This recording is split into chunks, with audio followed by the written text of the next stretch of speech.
Hey, really the only thing that gon' be normal is distribution. Normal folks gon' infuse some. Optimize your lineups and you feed the rest, you mute them. Turning it up, these numbers are loud. Peeping this game from a nimbus is wild. Making it rain while I embrace all this risk, I'm insane. Talking about that Bestbell, I'm the best tell.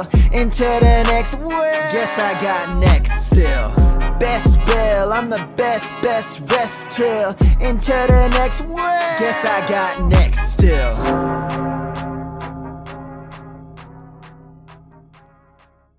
And welcome to the Bestbell Fantasy Football Podcast and live stream.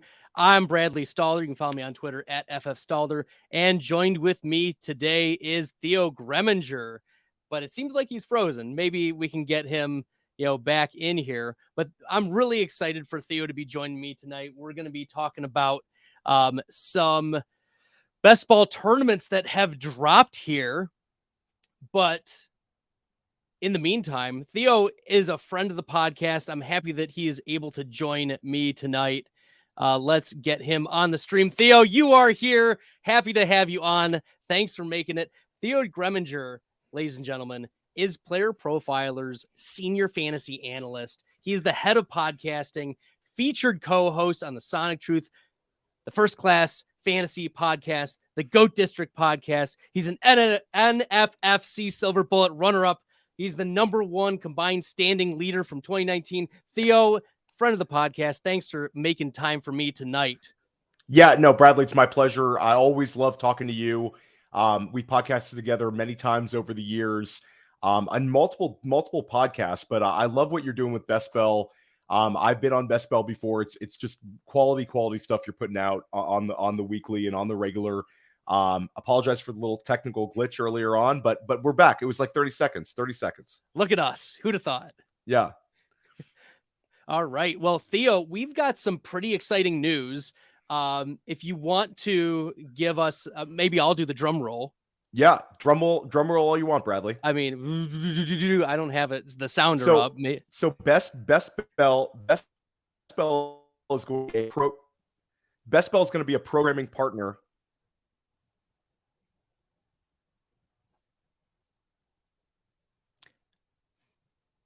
There it is.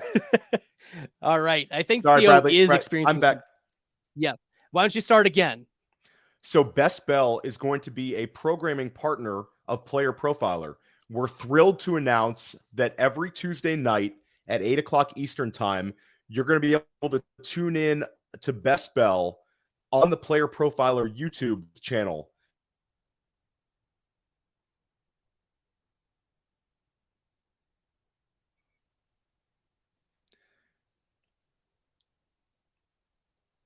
Bradley, am I back? I think you're back now. How far? Okay, so I apologize. I'm having real technical difficulties here, guys. This was unplanned, but I'm thrilled to announce that Bradley's going to be one of our programming partners on Player Profiler. So you're going to be able to tune in to Bestbell on the Player Profiler YouTube channel every Tuesday night. He's going to be right before another programming partner of ours called The Deep End, which is another fantastic podcast. And he's going to be after Player Profiler today.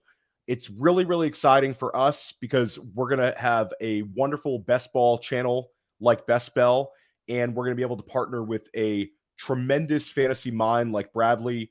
I mean, you're tuning into this podcast. I don't need to be one to tell you that Bradley is super sharp. And I think that our audience is going to love listening to your insights as well. We're super, super thrilled to have you. And I think it's going to be an awesome, awesome year for both of us.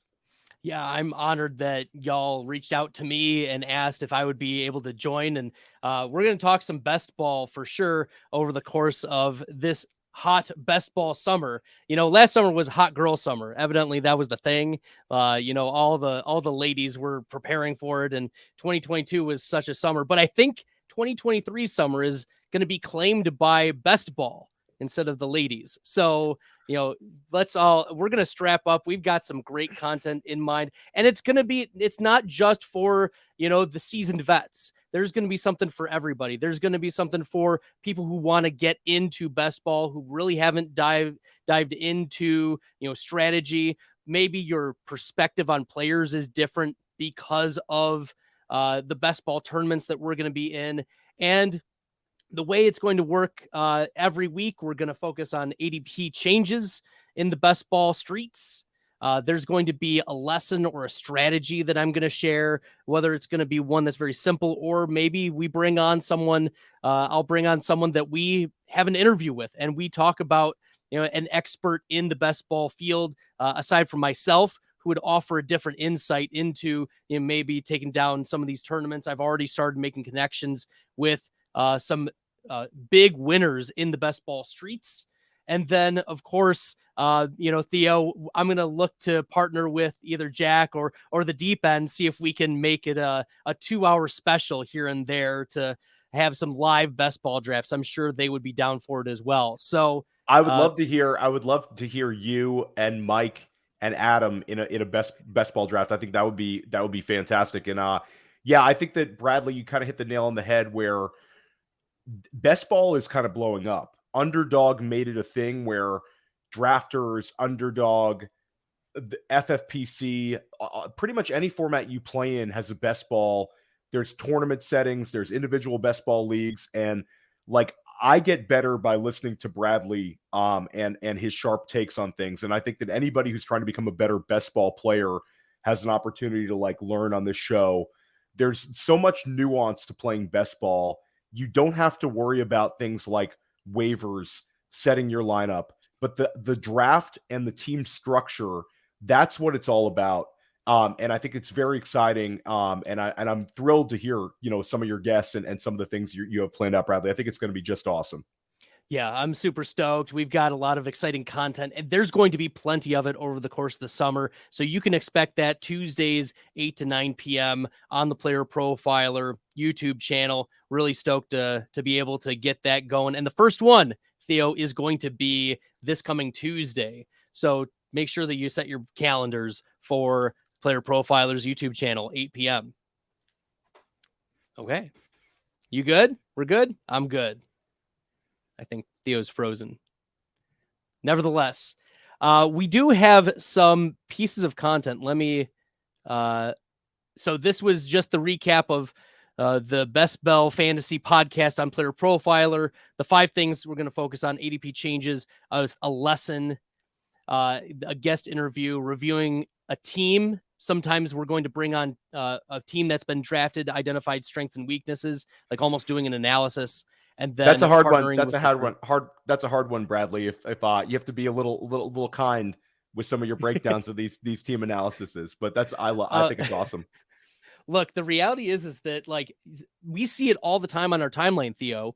We see, these underdog draft screens posted, and you're thinking to yourself, like, man, like I wonder why they took this player, or how did that selection make sense, and trying to make sense out of how does this structure or these player takes work together.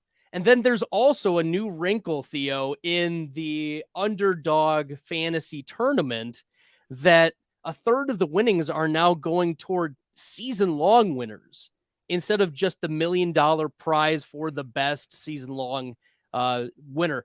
I want your immediate take on that. Like, is increasing the regular season prize pool going to make this a better tournament for underdog? Yes. I mean, I think for me, I like the idea that you're going to get paid by doing very well in your regular season. I think it matters how well you do in a league. Some people want the money really pushed to the back end, where you're essentially playing for one massive big prize with some, prizes underneath. But I think it's easier to kind of manage your bankroll and to manage your exposure if you know that, hey, if I pass through this certain level, I'm getting back this much money. And also, Bradley, you've seen time and time again, especially in best ball, where you don't have the luxury of changing your roster, where you get to those playoff weeks and you miss a couple of key cogs and you are just absolutely devastated. When you also talk about the underdog setting, where you might go hyper fragile or semi fragile at a position, if that particular position just gets destroyed on your roster, you're at a real disadvantage. So I think that the you could kind of go both ways with it. I think for the player that looks at it as a like, this is money that I'm, essentially it's a lottery for me. I really want to hit the nuts, and if I win that big prize, that's it. But I'm okay with losing all of this money. All or nothing approach, they're not going to like this. But I think that the higher volume players, and just the players that are really managing a bankroll, I think that they'll appreciate being able to get some of that money back. I think it's a decent change for Underdog. Do you think that it'll change the perspective of fantasy drafters when they're approaching individual player takes? So, for instance, like I'll expand a little bit, and then I'll buy you time to formulate your thoughts as well. But like, there's been so much emphasis over the last couple of years on week 17 stacking and correlation, because so much of that money is paid out in week 17 and making it through into the playoffs. Do you think that this format is going to not just strengthen, but like increase the importance exponentially of having correct player takes for the season? I'm not sure, because I think that once people start stacking, like I think last year people kind of went overboard with stacking, where they were not only stacking for the team, but it became stacking for that correct game.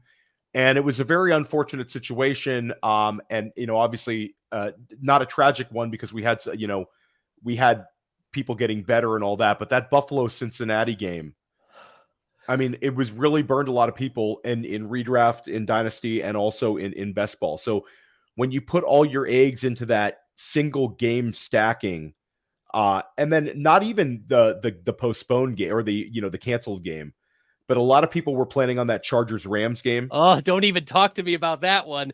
Theo, Dude. I'm gonna have to go to a therapist for a decade now after that. Well, you had at least a better shot with that one than the Arizona-Atlanta one. The Arizona-Atlanta one, I remember that was the one where people were that's the sneaky one. And then I remember the one that people were laughing about doing was Seattle versus the Jets. They thought that would be the worst possible one. And you actually had some, if you would have stacked a Garrett Wilson with, Lockett and Metcalf and Geno and Ken Walker, you would have felt good about that. So you never really know that week 17 game. I mean, I think we're pretty good about predicting it. I believe it was 2 years ago, there was a Chiefs Bengals game or something like, so sometimes it's like a low hanging fruit, but then you have to get into, I'm competing with a bunch of players who want to stack that same game. So I think sometimes we get a little bit too complicated in our best ball builds. And I think that there probably is going to be a little more balance this year. But Bradley, I'll also tell you that not everybody is as meticulous as you are. And not everybody listens to Bestbell or the GOAT District or, somebody that's going to keep them on the right path. Some people just sign up for Underdog and they just start drafting. Well, they're toilet drafters. They'll just sit on the toilet and just get.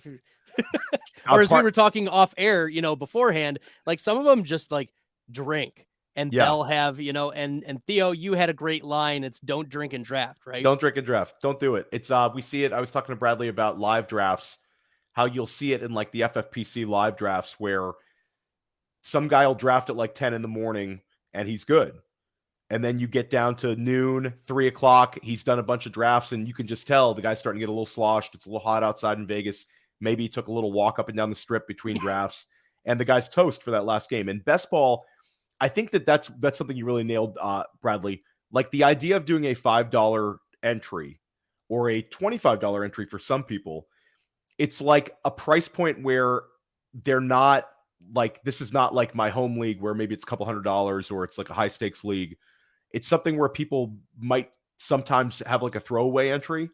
Right. And I think you're more you talked about toilet drafters, parking lot drafters, you're waiting to go do something and you're doing the slow drafts, you're parking lot drafters. I mean, a lot of times I'm at gymnastics for my girls and I'm just doing a draft on my phone, That's great. They're oh, look at Bradley, Father of the Year. He's filming his daughters. No, I'm in the 18th round of a best ball draft, putting in my pick. I need to correlate my week 17, Yeah, that's it. That's it. So it's so nuanced. And there's so many different ways to build your best ball rosters. There's so many different ways to approach it. And I think that's the really exciting thing where, we've seen last year, Pat Carrain won with like a bimodal approach, and nobody knew Right. what bimodal was. And now everybody kind of knows that. And basically, if you don't know it, it's you take the two like main running backs. You don't have to take them the first and second round, but let's say I take 2 running backs in the first 4 rounds, then I stop, and then I come back to it. So it's the two, and that was last year. Then 2 years ago, it was the hero RB strategy. Right. Hero RB, you would see it in every best ball and every single like high stakes league. It was hero RB. That was the way to do it. And hero RB is probably something you've been doing as a drafter for years, Bradley. It's just it got a name. Zero RB. We haven't really seen the tight end position be like a super emphasis in best ball, like especially an underdog with the half point PPR. Right. But some year, some guy's going to win with 2 early tight ends, and then people will copy that the following year. So I think it's a little bit copycat. I doubt that. But, anything can happen, Theo. You never know. If we see 2 Travis Kelce's that exist, It's going to take 1 year where something odd happens, and, it just kind of changes the strategy. And I think that's one thing is don't be a copycat of the last year, because, like, the one thing that we do in fantasy is we sometimes overcorrect ADPs. You're seeing it this year with, like, the quarterbacks. The quarterbacks are those guys are the big 3 are fantastic, but those guys are getting pushed to a point where it's crazy how high they're going. And if you're a high volume drafter, you almost have to lean into it, Bradley, because you have to, or else you're not going to get your stacks. You're not going to be able to correlate. You're not going to be able to get the pieces that we've been able to win, frankly. And, and the other thing that you mentioned, Theo, the quarterbacks are getting pushed up. It's King Capital won the regular season for underdog last year, and he had both Jalen Hurts and Joe Burrow on his team. So when you have it's also changing the perspective of quarterbacks and how you're drafting these elite ones, not just that you have to have one, but during the bye week, that was the big shift for King Capital, is that when you were at that point of drafting Jalen Hurts, you're saying to yourself, I'm all set. I've got my one quarterback who's going to carry me the whole way. But King Capital, he just saw Joe Burrow fall like an extra round and took him. And it was that week where Hurts was on bye that Burrow went off for 30-something points. And that's the like a 30-point difference between him and just like a Jimmy Garoppolo replacement level type of quarterback, where, maybe it's that we do need to consider a little more outside of the box thinking of how we're going to attack these onesie positions. Like maybe we do, take these higher level quarterbacks. So pushing them up, having a little different strategy, not copycatting, but using information from last year to help make us better drafters, I think is going to be key for us. So that's going to really hit on, I think, number 2 in this podcast. We're going to have like a lesson where maybe it's a takeaway or something to consider as we're going forward. Yeah, it's super interesting. And I think that you bring up the 2 early quarterback strategy, and that's something that I actually discussed this with Billy Muzio and Todd Burrows, is the win rates for 2 early quarterback were better than you think. It looks like kind of like hey, this guy doesn't know what he's doing approach, but you just referenced a Burrow and Hurts. When you have elite production at that position, it can carry it can kind of cover up for mistakes at others, because those quarterbacks score so many points. If you look at if a quarterback scores, I was looking at top 10 quarterbacks typically score 18 to 20 points. Yeah. And your top 5 quarterbacks are scoring 24 points. And so you're only getting 30 quarterbacks out there. So you're got a 30% chance that if a random quarterback is going to get 20 points for you, that's going to make up for, you mentioned it'll forgive a lot more sins than if you miss out on a running back, or you miss out on, one of your top tier wide receivers. That's going to hurt more. I think it's interesting too, Bradley, where you bring up if you take the 2 early QBs, it also allows you to punt quarterback for the rest of the draft, because you can build a 2 quarterback build. Maybe that extra wide receiver that you're able to take in round, 10, when other people are trying to cover up their QB2, is the one that kind of pushes you over the edge. It also might open you up to taking an extra tight end. I mean, there's different ways of going about doing this. So when you're going fragile at a position, double tapping early, whether it's tight end or quarterback, I think that's an interesting approach to the game. and you're able to identify guys that are going to hit. I think the one thing that we're very, very good at in fantasy football is if me and you sat down and we picked the top 12 quarterbacks this year, I think we could probably hit 10 out of 12. Yeah, I think so we too. could but if me and you sat down and we picked the top 12 running backs, we're going to miss on 4 or 5. We might even miss on 6. Or might more. Even miss on 6. Wide receiver we're okay at because some of those guys are predictive on their, like, it's the top 6 wide receivers, we could probably hit 4 of them. Yeah. But when it comes to quarterback, we know we're pretty good at that. We're also pretty good at predicting the very top of the tight end position. Like top 5, top 6 tight ends, 5 or 6 of the 6 that we would pick would all be there. It's that 7 through 12 that it's like. Yeah, 7 through 12. That's an interesting one. That's another show for you, is the tight end dead zone. Like, those guys rarely hit.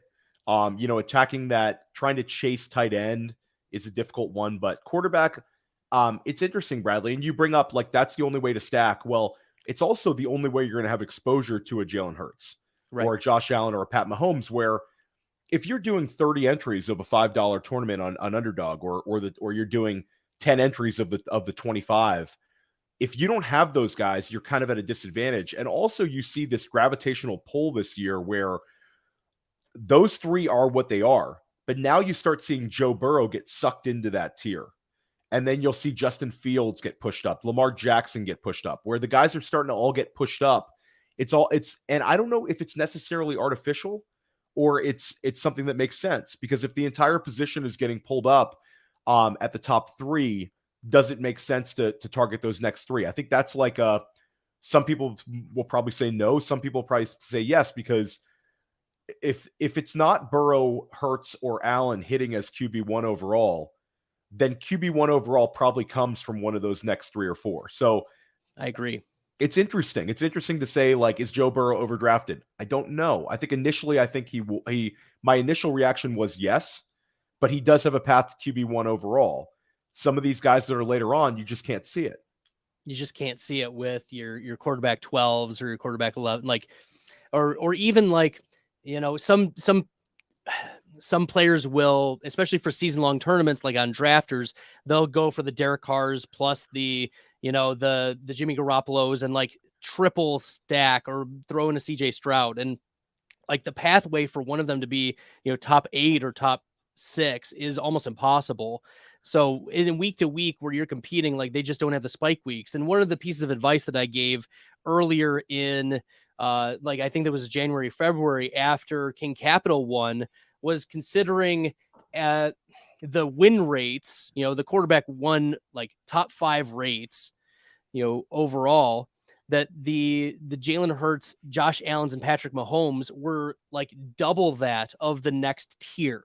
And so if you were going to go double, like, if you're going Mahomes, Allen, or Hurts, like, you can go solo quarterback and maybe just like take a shot on an Anthony Richardson. Although Anthony Richardson 2 weeks ago was going as quarterback 24. Now he's going as quarterback 12 on Underdog Fantasy, Theo. I mean, Richardson's an interesting one. It's kind of a litmus test. Do you want to go down that rabbit hole? We can go down that rabbit hole. I mean, that's a long rabbit hole, but I do think that there's a better chance of Anthony Richardson providing you a spike week, yes, when you need it in the fantasy playoffs, than a few of the guys right before him and right after him, even at quarterback 12. So it's an interesting rabbit hole. I mean, I think you might be dead and buried with him as a guy as like your QB1 at that point. You might be completely dead and buried, but if you can get through with an Anthony Richardson build, it'll be interesting. You also have the fact of how many starts does Gardner Minshew get? Right. How many do you think, Bradley? My initial reaction after day 1 was that Gardner was going to start between 1 and 3 games. But then there's been a lot of chatter, Theo, over the last week coming out of the draft that the Colts want to start Anthony Richardson right away, that the only way that he's going to, quote, get better is by actually in-game play. And, I'm starting to think that he is a candidate to start week 1. And I think that very much could be the case. I mean, a week ago, he was quarterback 24 on Underdog. He's now quarterback 12. A week ago, when he was quarterback 24, said he's going to be quarterback 15 or even higher by the summer. The summer's already here, Theo. It's been a week. We're very quick to react. I think that it shows how big Bestball is getting, that we have pre-NFL draft ADP and then we have post-NFL draft ADP, and it happens so quickly. Because you see a lot of people will try to get in and get their values this week, and then they push the market. So I don't know. I mean, I think that it's kind of when you draft a best ball team, you have to draft like you were right. And if you're going to draft Anthony Richardson, draft him with confidence and understand the risks. But I think that he provides that ceiling as a rusher, where if you can somehow get a 25 passing touchdown season out of him, whether it's as a rookie or a second year, then he's literally in the conversation for QB1, because he's that good of a rusher. I think that he could have 1,000 rushing yards as a rookie. I don't think that's a crazy statement at all. And when you start looking at that sort of a rushing floor, it's, even if he struggles as a passer, you're up there. Right. That's going to be goal line work. It's going to be rushing. It's going to be taking a load off of Jonathan Taylor. Like, I think this is both a give and take for Jonathan Taylor too, because you'll lose some of the goal line, but it's also increased efficiency if teams have to respect the rushing of Anthony Richardson. So maybe he gets longer touchdown possibility, even if he gets slightly fewer touches or slightly fewer passes out of the backfield. And, I had a little more optimism about Jonathan Taylor coming in this offseason, because they got rid of Nyheim Hines and they were willing to, dump it off to Taylor because he was more capable pass catcher. But I agree with you. I think Anthony Richardson, to bring it back, has that quarterback one upside. And that's why I was drafting him a lot in the pre-best ball, because he just had the physical tools. And if he landed on the right spot, he did, there is a pathway for him to succeed significantly this first year. And as you mentioned, you draft to be right. You don't draft to hedge. You don't draft to conflicting narratives. Like, you need to tell yourself when you're drafting a particular team, and this is another lesson that you should take away, like those who are new to best ball, like, tell yourself a narrative and tell the story, what fits in with the story, what makes sense for the story. And so if it doesn't make sense, like, why would you contradict it? So I think another just, not to get completely off subject, but another great lesson is kind of like a backwards approach with your build, especially in a slim, where Underdog, we spend so much time talking about the best target in round 1, round 2, round 3. You start talking about structural drafting. I think oftentimes people get to the last couple of rounds and they are looking for extreme upside. I think if you stick with Bradley all summer long, you're going to identify guys that can give you a little bit of a floor in those 18th, 17th, 16th round. And sometimes those are the guys that can really push your team through. I mean, having a difference of a guy that might be a 0-pointer versus a guy who's going to give you that 11-pointer consistently, I mean, that makes a huge difference, even if you're not seeing the spike weeks. You just need a couple of kind of useful weeks out of those late round picks, and you've hit. I think that's another big takeaway for people besides draft, if you're right, I think, is concentrate on your targets for those last few rounds. Have a plan based on your structure. Maybe have a tight end, a wide receiver, and a running back in each of those final rounds that you'd be comfortable drafting, maybe a couple of them. And I think your best ball builds are going to look better if you do that.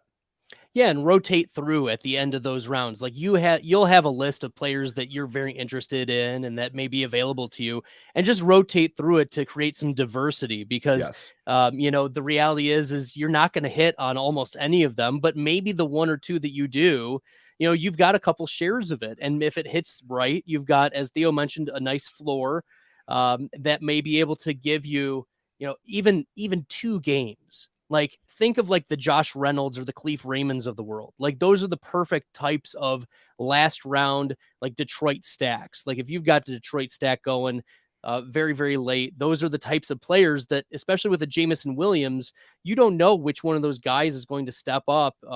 Or one guy, Theo, that I'm going to throw out here that we'll end with is, unless you've got extra players that you want to throw in, but Darius Davis the wide receiver out of LA, rookie, just drafted 4th round, special team ace, super speed, but undersized, going undrafted in most best ball drafts.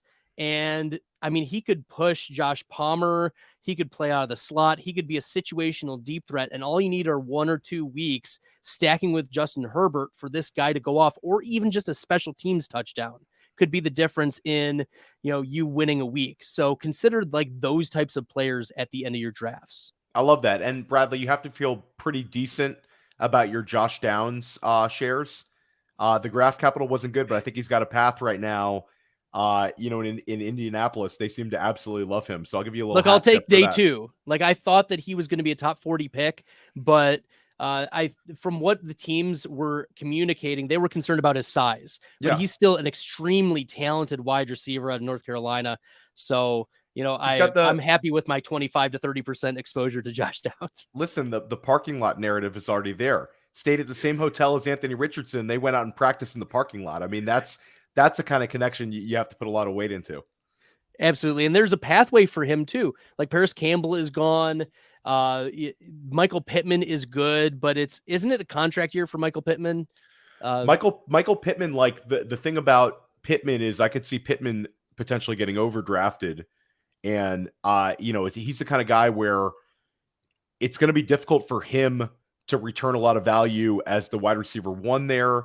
There's the argument that a rookie quarterback will have tunnel vision, but I don't know. I think they like Downs. I think that stylistically for a run first offense where the quarterback is a rushing threat, I think that they're going to have to target Alec Pierce downfield a little bit. Yes. I don't think Alec Pierce. I don't think Alec Pierce is particularly good. No, I don't, but he's athletic, and those deep shots are what keeps the defense honest. Yep. So, like, we've seen Michael Pittman have a 25 to 28% target share for the last 2 years. Yes.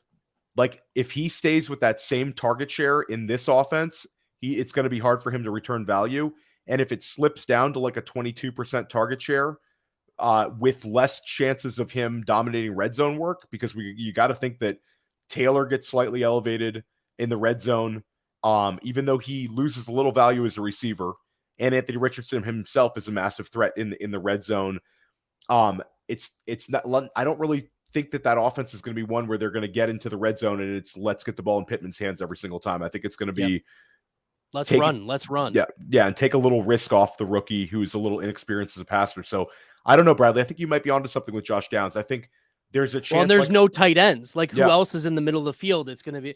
We have questions about Mo Alley Cox. I don't even know. Jelani Woods is a sleeper, but Jelani Woods will be a touchdown dependent sleeper. But I think he's interesting because he's got the size as a blocker in this offense, and the tight end position is so gross that if Jelani Woods catches 6 touchdowns this year, then he's kind of a thing. So I don't know. It's interesting. Richardson's also kind of fun because you don't have to stack him. You don't have to go naked Richardson. You go naked Richardson. So that's the way to do it. All right, Theo. Well, thank you for jumping on today. This has been a lot of fun, being able to chop it up a little bit, talk about the partnership that Player Profiler and Bestbell Fantasy is going to have. And for those who are, I'm still going to be doing content on this channel. Absolutely. But, there is going to be a profiled show every week on the Player Profiler Roto Underworld Network, 8 to 9 p.m. on Tuesdays every week. As I mentioned, we're going to go through all things best ball, and we're going to have some great guests. We're going to have some great discussions. Feel free to jump into the chat, ask questions, and do our thing. Theo, any other plugs you want to pull? No, it's again, we're thrilled to have you, Bradley. You can find my work every week on the Sonic Truth podcast with Matt Kelly. I talk Dynasty, and then I talk Redraft with Billy Muzio on First Class Fantasy. I have another podcast coming out called Press Coverage. And then you can find me in the GOAT District. I'm there about once a week. Bradley's been in the GOAT District. Bradley's had GOAT District guys on. That is a great podcast as well. And GOAT District will also be a programming partner. They debuted 2 weeks ago. You're going to be able to find them as well. So it's very exciting for us. I think we're having some of the best podcasts that need a little bit bigger of an audience as programming partners. And I think that it's just so awesome to be able to have guys like you, Adam Krautwer, Stan Williamson, JD involved with Player Profiler. I think that we're putting out tremendous sharp content, and you guys are going to help us with the YouTube side big time. So we're thrilled to have you, Bradley.